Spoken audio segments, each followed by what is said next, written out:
What if I told you that every major financial reset in the last 50 years, from Nixon closing the gold window in 1971, to the housing collapse in 2008, to the sudden money-printing spiral of 2020, was triggered by three signals that the Federal Reserve recognized, but the public never saw until it was too late? And what if I told you that all three signals have appeared again, right now, heading into 2026? For decades, economists have argued that financial crises just happen, that recessions are natural, that markets correct themselves. But the deeper you dig, the stranger it gets. Because before every reset, before every crash, before every trillion-dollar bailout, the Fed knew. They saw the same patterns, the same warning signs, the same silent alarms. And each time, they hid the severity until the reset was officially unavoidable. Today we're going to expose those signals, not in theory, but through history. From 1971 to 2008 to 2020, and now, 2026. Stay until the end, because the final takeaway may completely change how you view money, savings, and the future of the global financial system.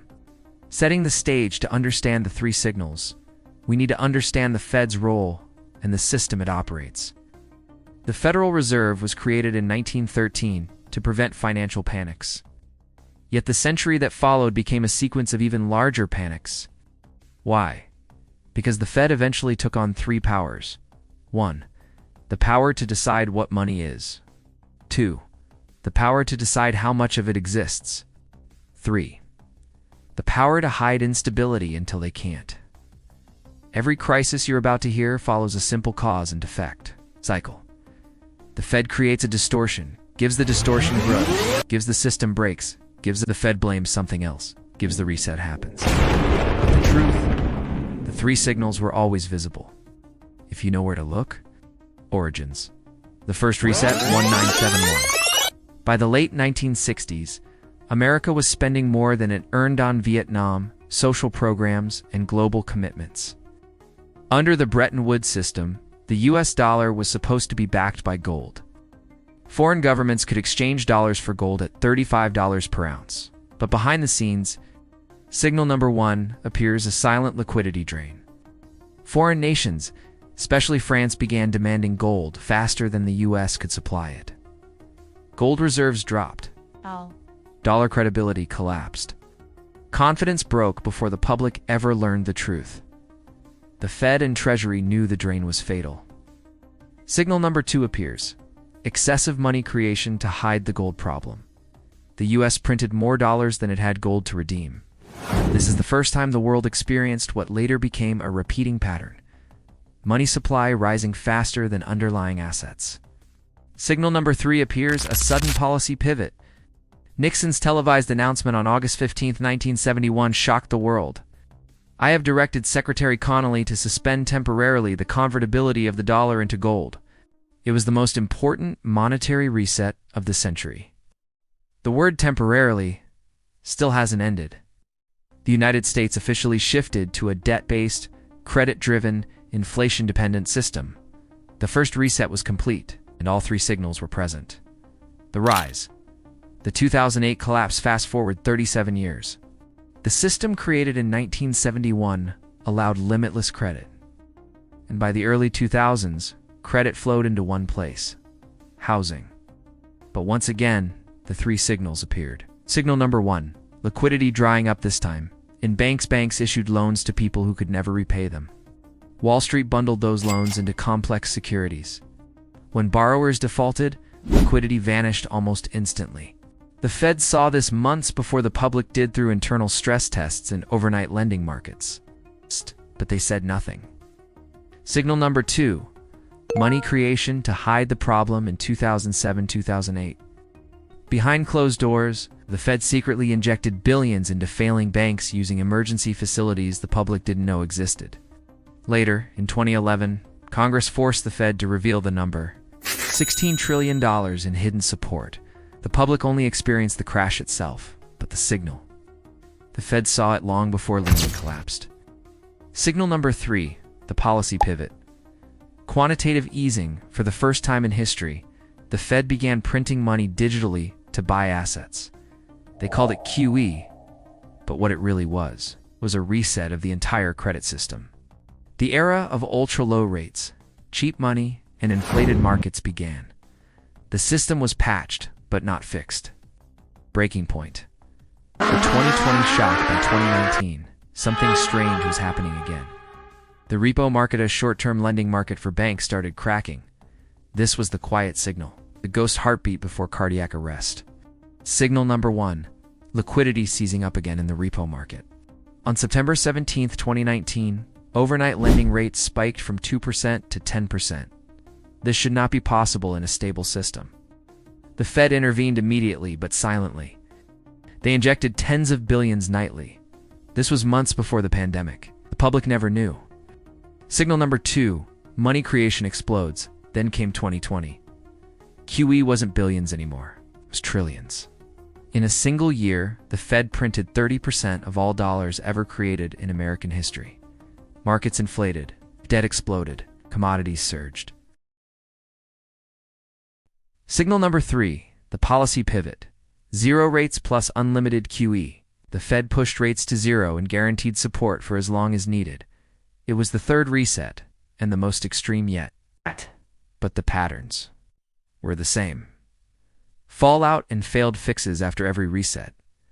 The Fed attempts to normalize the system, but normalization always fails. After 1971 gives inflation, stagflation, recession. After 2008 gives asset bubbles, inequality. Dependency on low rates after 2020 gives the highest inflation in 40 years. Bank failures, debt spirals. Every reset created a system more fragile than before, which brings us to today. Modern parallels. The 2026 setup here is where things get uncomfortable, because all three signals have returned. Not one, not two, all three. And sharper than in 1971, 2008, or 2020, signal number 1, liquidity cracks visible in 2023 to 2025. Regional bank failures, treasury market instability, repo usage rising again. Commercial real estate defaulting, foreign buyers dumping U.S. bonds. These are the same silent fractures that preceded previous resets. Signal number 2, money creation versus reality. The U.S. debt passed $35 trillion. Annual interest expense surpassed the entire defense budget. To sustain the system, new money must be created faster than the economy grows. This is mathematically unsustainable. Every historical reset occurred when debt outgrew GDP. That moment has arrived again. Signal number 3. The policy pivot is already announced. The Fed has already signaled central bank digital currency research, a new standing repo facility, potential rate cuts despite inflation, expanded emergency lending systems. These are not signs of stability. These are signs of preparation. Just like 1971, just like 2008, just like 2020. Every major policy change begins with the same phrase: to ensure the stability of the financial system. And every time, the reset is revealed after the pivot. 2026 is shaping up to be the next cycle point. 3 clear takeaways. 1. Every financial reset follows the same script. Liquidity cracks gives hidden money. Creation gives emergency policy shift, gives public shock, gives new monetary era. This is repeated for 50 years. 2. The signals are visible if you know where to look. The Fed never directly announces a crisis, but the signals always leak through. Repo spikes, rapid balance sheet changes. Foreign bonds selling, sudden emergency lending, drastic policy U-turns. 3. The 2026 reset may already be in motion, whether it's a currency overhaul, a debt restructuring, a digital dollar, or a systemic banking shift. The 3 signals have already appeared. The story isn't over. It's repeating. If history teaches anything, it is this: resets don't happen when a system breaks. Resets happen when a system can no longer hide. It's broken. That is where we are now. After 1971, the world left gold. After 2008, the world embraced infinite credit. After 2020, the world accepted trillions of digital money. 2026 may be the moment when the next evolution begins. Not because the Fed chooses it, but because the math forces it. If you found this breakdown valuable, do 3 things. 1. Subscribe for more deep dive economic documentaries. 2. Comment your thoughts. Do you think a 2026 reset is coming, or is it already here? 3. Share this video with someone who still believes resets are random. The patterns are clear. History doesn't repeat perfectly, but it rhymes loudly. And right now, the rhyme of the next reset is already playing. If you'd like, I can also create